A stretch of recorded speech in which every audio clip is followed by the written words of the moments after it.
Hey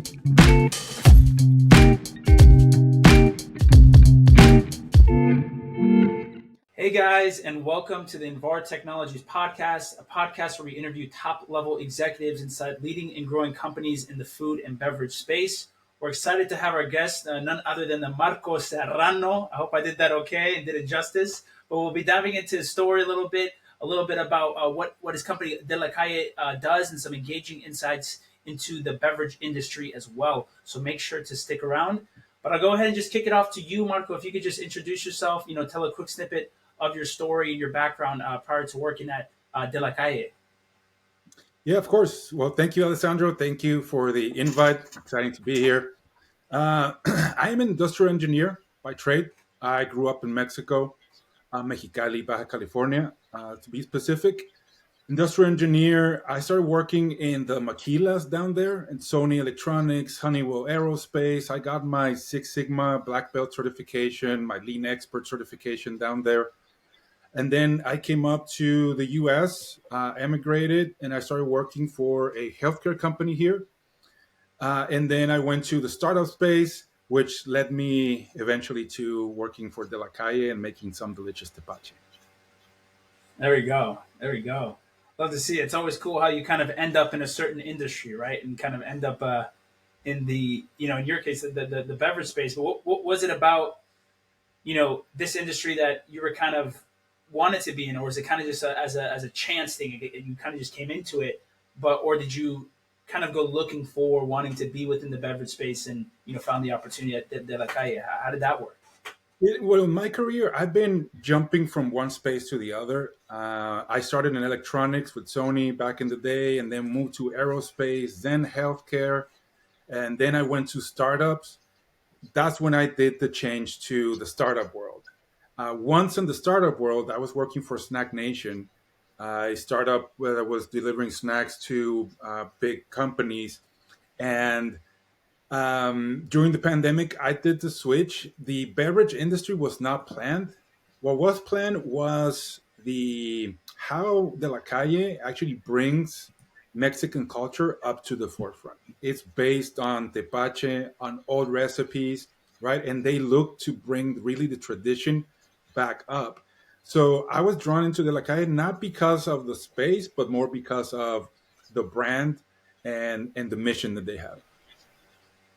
Got it. Yeah, and that's a great reason to be with a company, right?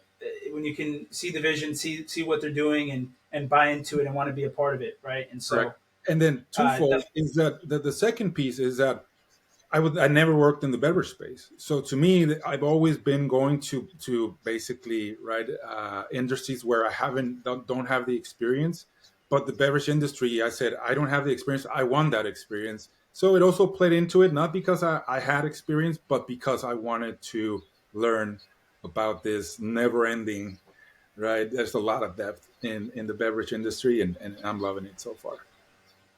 Yeah, 100%, and it's quite a fascinating industry, right? It's definitely interesting once you're kind of in it. And me talking to a couple of different beverage manufacturers or beverage companies, it's definitely opened my eyes to we'll say, how big the industry really is. I don't think if you're outside of the industry, you don't realize it until you really get in it. You're like, oh wow, this is a big world, and it makes sense, right? I mean, once you start understanding that we all like to indulge in some type of beverage, right? And so whatever it is, there's a company behind that. And so obviously you haven't been in the industry for a long time or been a part of it, but I definitely would love to get your opinion on some of the trends that you've seen thus far, kind of being in the industry. What are you noticing about the beverage industry in general, and maybe the direction that it's moving? Yeah, and luckily with De La Calle, they have great partners that they actually work with. One of those partners is the co-packer, right, that we use. And there's a lot of experience there, and that's enabled me to jump on the team that has a lot of experience, that is in the forefront of that industry, and basically learn a lot and see where the market is going, right? So in the beverage industry, obviously there's a lot of segments. In my specific space, right, which is operations and supply chain. The same as I think everybody in the in this industry, and they started feeling the supply chain challenges with the pandemic, right? COVID. Everybody was hearing about the delays in the ports and all that, inflation, prices going up. So I think across the board, not necessarily specific to the beverage company, but across the board, prices going up, right? Costs going up, and then the price compression on your product, also competition. So the challenge for us is, I think, how to mitigate costs. In the beverage industry, one thing that I've learned is that there's a lot of ways to skin, right, the cat.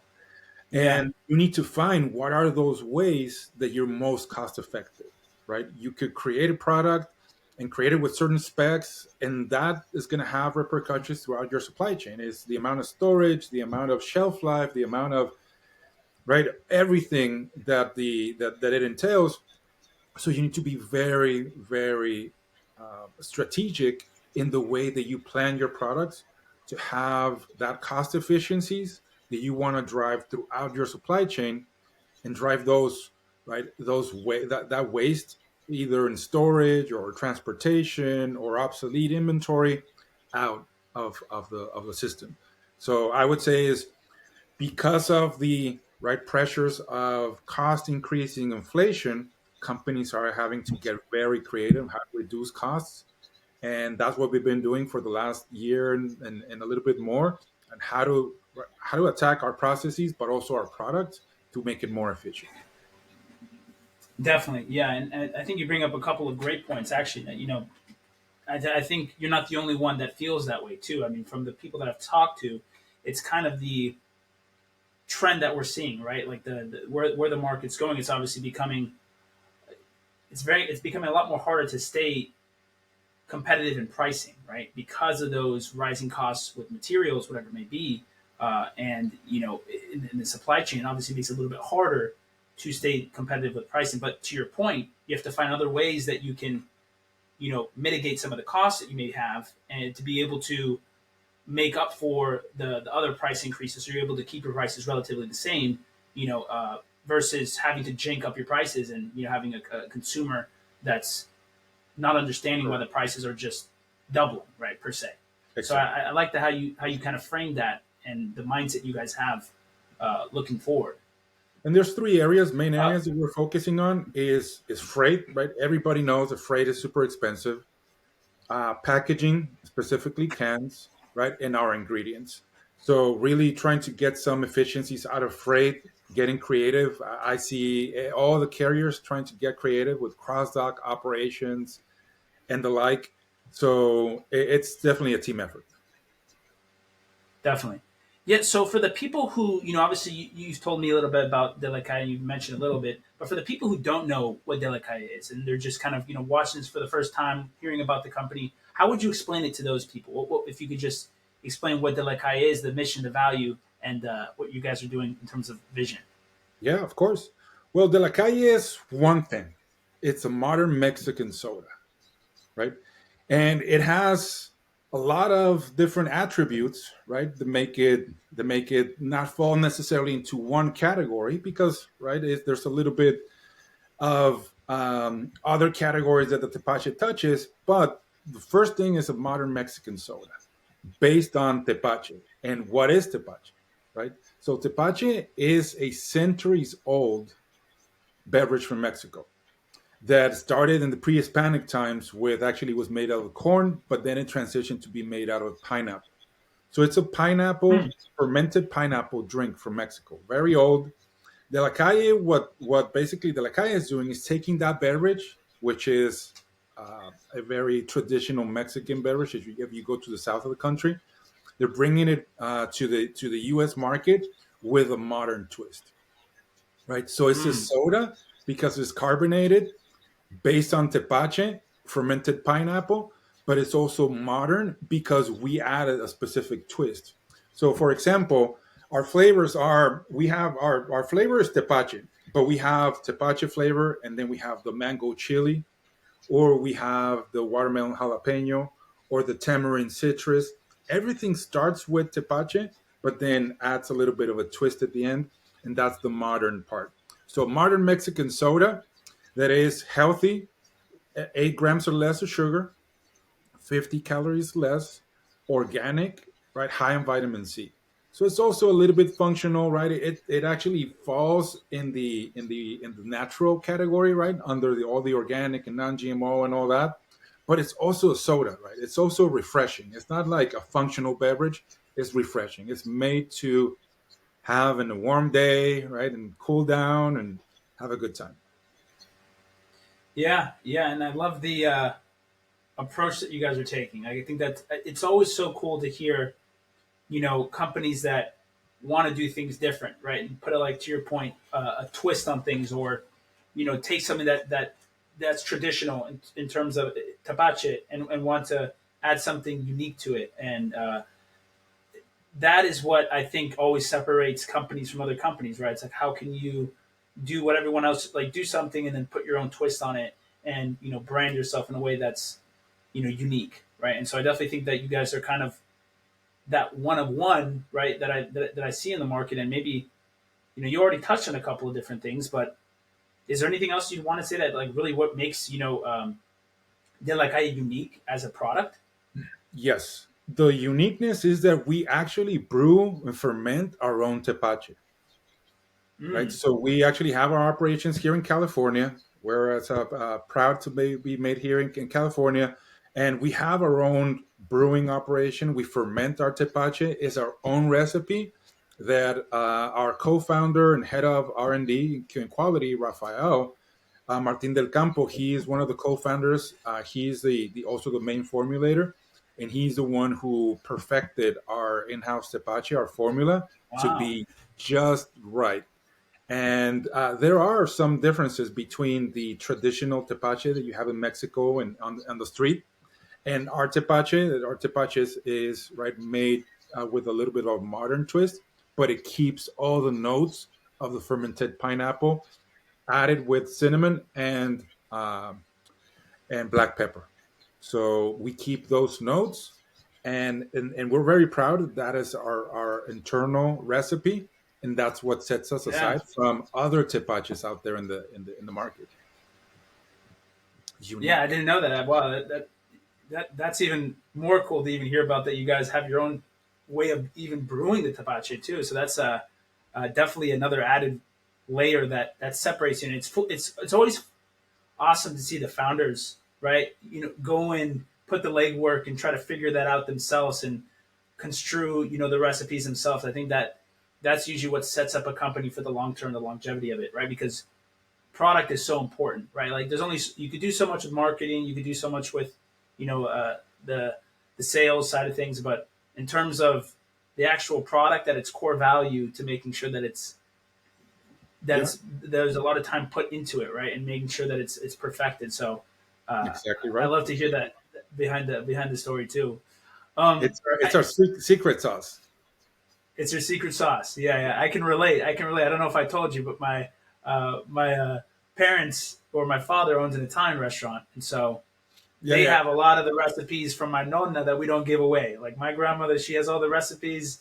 She passed them down, and so we have our own recipes. Even if it's for a lasagna or eggplant, we have our own recipes that we use, not the nice. recipes that most people maybe abide by. And so it's definitely, it adds that unique touch to it, right? It Unique. gives it a little bit Exactly. of a different flavor.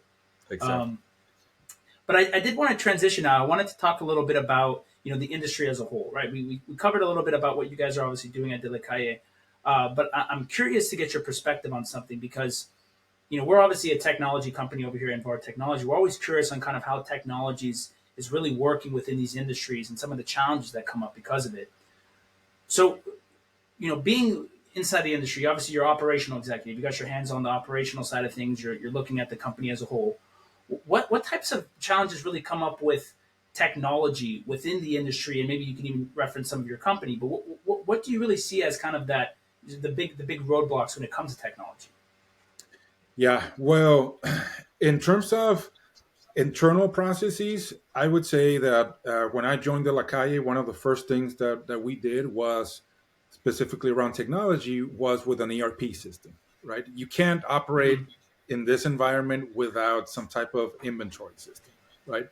So specifically around inventory, controlling sales orders, shipments, obviously lot control, POs, receipts, inventory, transfers, warehousing, right? Making sure that you have your inventory house in order. That's from the technology point of view. I think that that's the first thing that we put in place, and we made sure that had a solid foundation from there. Next from there is, because you have so many partners, right? You might have your co-packer, you might have, right, your 3PLs, right, your fulfillment center, your refrigerated warehouse where you keep your ingredients. So you have a lot of partners, right? In our case, we also have a handful of partners where there's a lot of information that goes back and forth. If you don't have the right integration, right, between your system and their system, there's always room for error in manual processes, right? If somebody has to send an email Yeah. with, right, an Excel file or something like that. So to me, is you put your house in order with an ERP or an inventory management system. You then look to integrate with your key partners, right? Be it your fulfillment center, you transmit your orders, so you remove the potential for errors, right, on the fulfillment side. You also look to automate with your freight carrier if you have somebody that you work with. Also, as we are trying to optimize now on the freight side, having access to a software that can get you quotes faster, right? So you don't have to call one and then call the other. You can log in, go into one system, get all the quotes, decide, move there. That is also, we've seen, beneficial. We're not there yet, but we're trying to explore going down that road of adding, right, technology to our basically freight scheduling. So IMS, connectivity between systems and your partners, for example, EDI or API connections. Hmm. Typically, we've been doing EDI connections with our customers. So our customers send us their orders via EDI. And so the ERP, IMS integration via EDI with your key partners, and some type of the freight system where you can get quotes. I would say it's the bare minimum, right? Bare minimum if you want to Yeah. operate efficiently. If we wanted to add from there, I would say, depending on the complexity of your warehouse, a WMS, right? So you can scan and you can have more of the warehouse functionality. But I think that is if needed, right? The other ones are the bare minimum.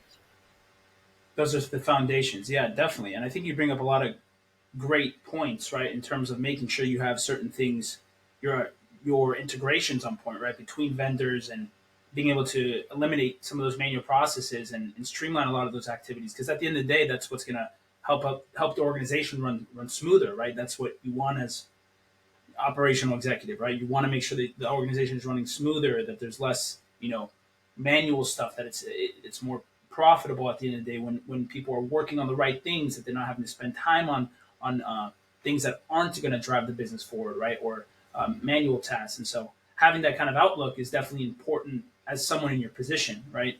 Um, I did want to ask, even though maybe a follow up to that, right? What, obviously technology has its, there's always the ebbs and flows of technology in every single company. But in terms of, operating a beverage company, what are some of the challenges that kind of come up with that? I know you touched on a little bit with terms of the trends and kind of the supply chain, but is there anything else that, when you're obviously driving the business forward, that kind of comes up as a big obstacle? And I guess the follow up to that would be, what type of things have you found helpful in order to overcome some of those challenges that you may be facing? I know it's a complicated question. I don't know if you want me to break that down again, but No, essentially, no, what are some of the biggest challenges in operating the beverage company at the current moment? right. More from the business perspective than just from the operational perspective, right? It is, and honestly, is not necessarily my lane. Even though, right, as a small company, everybody wears a lot of different hats and everybody gets involved and provides their input. Uh, but I would say that, to me, managing, right, this beverage company, not only a beverage company, but a beverage that you're basically taking right from the annals of history and then putting it right back up in the cooler, is I think it's just how do you get people to try something new, right? Mm. Tepache, even the word tepache is not inviting you necessarily to go and grab the drink, right? Tepache doesn't roll off your tongue like, oh yeah, this is it sounds right like some other drinks, like right. It's like yeah, it has a little pop to it, right? Tepache doesn't have right like kombucha back in the day, right? There was a little bit of adoption curve on the kombucha side. So I think the challenge right now for the Tepache company is that adoption curve, right? Once you taste it, you Mm. say, "Oh my God, this is great!" But to get you to taste it, that's a little bit right of a gap because of right. People don't know if we are a kombucha or if we're a soda or if we're what is tepache, right? Nobody knows what is tepache. Yeah. So I think that is that is the biggest challenge that we have in front of us is how do we get over right the trial? How do we make sure that people taste to your earlier point, the product is there. Once you taste it, you're gonna love it. But how do we get you to taste it? And that's the Yeah. thing that our leadership team is working on, and how to crack that right.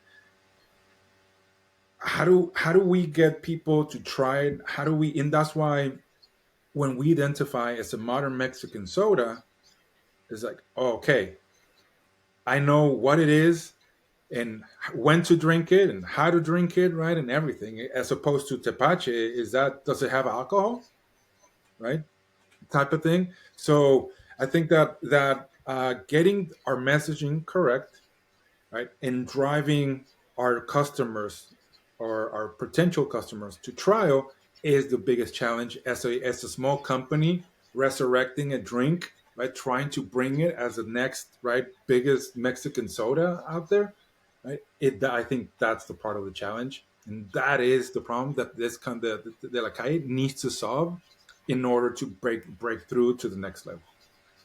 Yeah. I mean, that's great self awareness, right? Like to understand, the biggest obstacle. I mean, it makes sense, right? It makes sense in kind of what is the adoption curve for some of these drinks, right? Like to your point, sometimes it just takes a while. Like I was just thinking as you were talking in terms of marketing for these companies. It must be very interesting, right? Kind of how do you go about marketing? How do you go about really dialing the messaging and really making sure that things are in accordance, right, and align with what you're obviously trying to promote, while also maybe enticing people to try it for the first time, right? How do you inspire that within the people that you're talking to, within your messaging, within your marketing, right? And so uh, Exactly. I love that you bring that up. I did want to ask you in terms of mindset. I'm always big into like mindset and your beliefs and kind of when you think something, it often turns out to you doing it right. And I'm curious to your in your view, what type of mindset is really needed to be a successful VP of operations? Well, like the majority of my answers is twofold. The first one is you have to be a good leader, right? Regardless if a VP of operations or manager of this or manager, if you're interacting with people, right, and your task is to lead them, then you have to be a good leader, right? And what is a good leader? I think we've all had good bosses and bad bosses, right? We all know what a good boss and a bad boss is, right? And we see the good coach versus a bad coach, and we see, right? We see it. We know the right in a way the structures there. So I think that a good leader is a person that worries about his employees, right? Servant leadership type of thing is that in order for Mm-hmm. you to be successful, your team needs to be successful, right? That's the only way you can be successful is if your team is successful. You can't be successful without your team being successful. I think that is a trait of a good leader. And then on the second part of my answer is data driven, 100% knowledge based management. Right? we can't be guessing in our position, right? You need access to the data, real time data. You need to transform that data into information, right? So you can make correct decisions. So really having right not only access to the data but interpreting the data, right? This is where a Six Sigma type of background is in statistics and probability is with Pareto's, right? For example, histograms or control charts, tools that help you visualize what's going on and make better decisions, right? So those two things is making sure that you're a good leader and you know how to inspire your team, right? And they're going to follow you first. And then second is you have the information to be making the right decisions, right? Because you have a team following you. And in order for you to keep your credibility, you need to, not that you don't, we're not perfect, right? But at least you need to be showing that you have a very rational thought process and you're utilizing data and inputs from them, right? Feedback from everybody to make decisions and not sitting in a high tower saying, oh, well, this is going to be done, right? And that's what I've learned throughout my career. That's what I've picked up from my different bosses. And I think that's what is needed. Obviously, it's not right. It's just my point of view, but I think that's what is needed to be a good leader and create a great environment for the people that work with you. Definitely. I mean, I think you nailed it. I mean, obviously, like you said, it's always opinion. That's why I frame it that way. But I think you're 100%, in my opinion, right, because I think that it's needed. First of all, you touched on a couple of good things, like data-driven decisions are the best decisions to make, because if you're not making decisions based upon data, you're making decisions based upon emotion, and sometimes you can be irrational with those decisions that you make just because you may feel a certain type of way. And I think as humans, we have to understand that sometimes our impulses that we initially feel aren't always I mean, there's the gut feelings that you may have about certain things, but like you may have an impulse to do something that may not always be the right impulse, and you have to be able to understand if that's backed by data, right? To know if that's the best decision to make.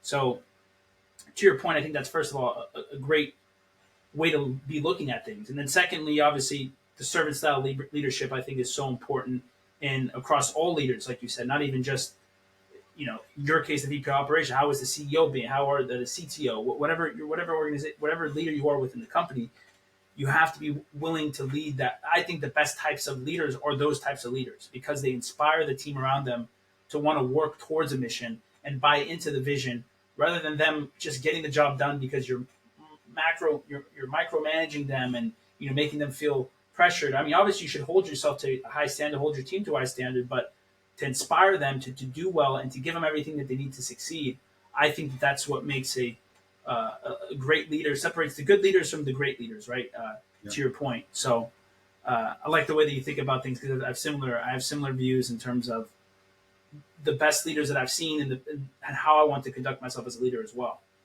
So I guess I did have another question in terms of the vision for the next 12 months, right? I don't like to go 5, 10 years. I feel like it's a little bit far out. But what does the next 12 months look like for De La Calle? Mm-hmm. So the next 12 months is we actually have right now we have an expansion project where we're working on expanding our capacity, internal capacity for fermentation. So it's definitely to finish the project and this year and be back to right full blown production.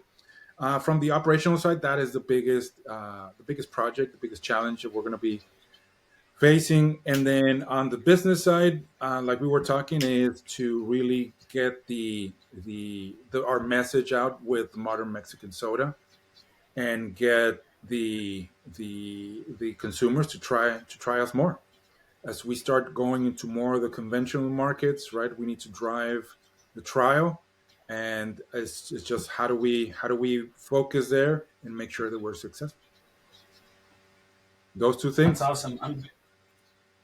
Yeah, that's awesome. I said I'm excited. I'm excited to see. I'll definitely have to try De La Calle because now you got me you got me curious. Where I'm like, okay, I gotta try. I don't think I've never tried Tepache, so now you've intrigued me enough to want to be able to go and try it. So I definitely will. You know what? That's bad. It's I should have sent you some product in advance so we could at least like drink it here.